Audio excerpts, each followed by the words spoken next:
বন্ধুরা, পরিবারের সবাই পছন্দের জিনিস রান্না করা খাওয়ানোর মাঝে আলাদা একটা শান্তি পাওয়া যায়।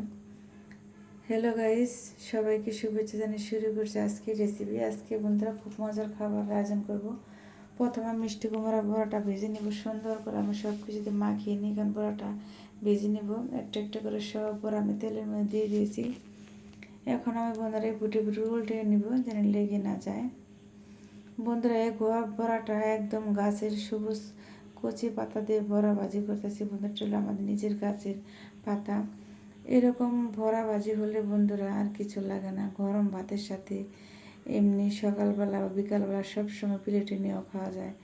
এই বড়া ভাজিরা বন্ধুরা এতটা টেস্টি একটি খাবার, কি বলবো, একদম মুসমুসি বন্ধুরা, ভাতের সাথে সেই স্বাদ লাগে বন্ধুরা। তোমরা বানাই খেয়ে দেখবে, খুবই মজার একটা বড়া ভাজি বন্ধুরা।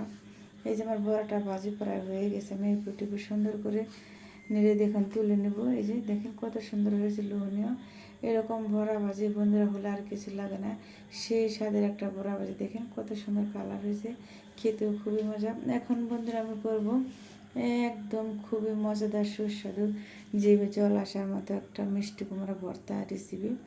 প্রথমে আমি সুন্দর করে মিষ্টি কুমড়াটা ভেজে নেব, জানি পানি না থাকে গায়ে, জানি সুন্দর করে শুকনো করে ভেজে নেব। এতে দেখেন বন্ধুরা কি সুন্দর হয়েছে কালারটা। প্রথমে আমি শুকনো মরিচটা ভেজে নেব, একদম মুচমুচে করে ভেজে নেব বন্ধুরা। তারপর আমি পেঁয়াজ কুচি নিয়েছি, এখানে লবণ নিয়ে সুন্দর করে আলতো হাতে শুকনো মরিচটা আমি ডলে নেব, ভালো করে মাখিয়ে নেব কুচলে কুচলে। এরকম ভর্তা বন্ধুরা শুকনো মরিচ পেঁয়াজ এটা গরম ভাতের সাথে পাওয়া যায়। দেখেন কি কালার হয়েছে, মানে এখানে জিভে জল এসে গেছে বন্ধুরা খাওয়ার আগে।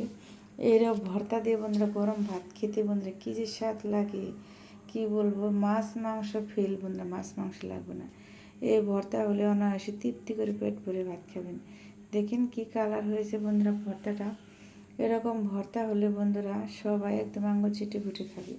আমার ভর্তাটা বন্ধুরা হয়ে গেছে, দেখেন কত সুন্দর কালার হয়েছে। এখন আমি ভর্তাটা বন্ধুরা নামিয়ে নিব, বাটির মধ্যে তুলে নেব। এই তো ভর্তাটা আমার হয়ে গেছে, কি সুন্দর দেখেন। এরকম ভর্তা হলে আর কিছু লাগে না বন্ধুরা। এখন আমি লাল শাক ভাজি করব। লাল শাকটা সুন্দর করে কেটে কুটে নেব, পরিষ্কার করে ধুয়ে নেব বন্ধুরা। বন্ধুরা, সবসময় গরম ভাতের সাথে মানে মাছ মাংসের সাথে ভর্তা ভাজি এগুলাতে ভাত খেলে বন্ধুরা পেটটাও যেরকম ভরে, মানে মুখে রুচিটাও বাড়ে, মানে তৃপ্তি করে ভাত খাওয়া যায়। মাছ মাংসতে কিন্তু তৃপ্তি করে ভাত খাওয়া যায় না। যেরকম শাক ভর্তা এগুলার মধ্যে যেরকম একটা খাওয়ার মাঝে একটা তৃপ্তি আছে। শাকটা আমি সুন্দর করে ঝরঝরা করে পানি খাওয়াই নেবো, সিদ্ধ করে নেবো।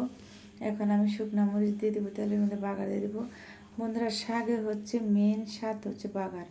বাগার যত সুন্দর হবে শাক খেতে তত বেশি মজা লাগবে। রসুন পেঁয়াজ দিয়ে সুন্দর করে বাদামি কালার করে নিয়ে এখন আমি শাকটা ঢেলে দিব। এই যে দেখুন সুন্দর করে নেড়ে চেড়ে দেবো বন্ধুরা। শাকটা হয়ে গেছে। এরকম শাক ভাজি ভর্তা ভাত হলে গরম সকালবেলা গরম ভাতের সাথে বন্ধুরা একদম সবাই তৃপ্তি করে ভাত খাবে অনায়াসে, 2 প্লেট 1 প্লেটে যায় বন্ধুরা। দেখেন কত সুন্দর হয়েছে। যদি বন্ধুরা আমার রেসিপিটা আপনার কাছে ভালো লাগে তাহলে লাইক কমেন্ট করে সাবস্ক্রাইব করে আমার পাশে থাকবেন। সবার জন্য শুভকামনা ও দোয়া রইল। সবাই ভালো থাকবেন, সুস্থ থাকবেন। আর দেখেন বন্ধুরা শাকের কী কালার হয়েছে। এই শাক দিয়ে সবাই একদম তৃপ্তি করে ভাত খাবেন এরকম শাক হলে।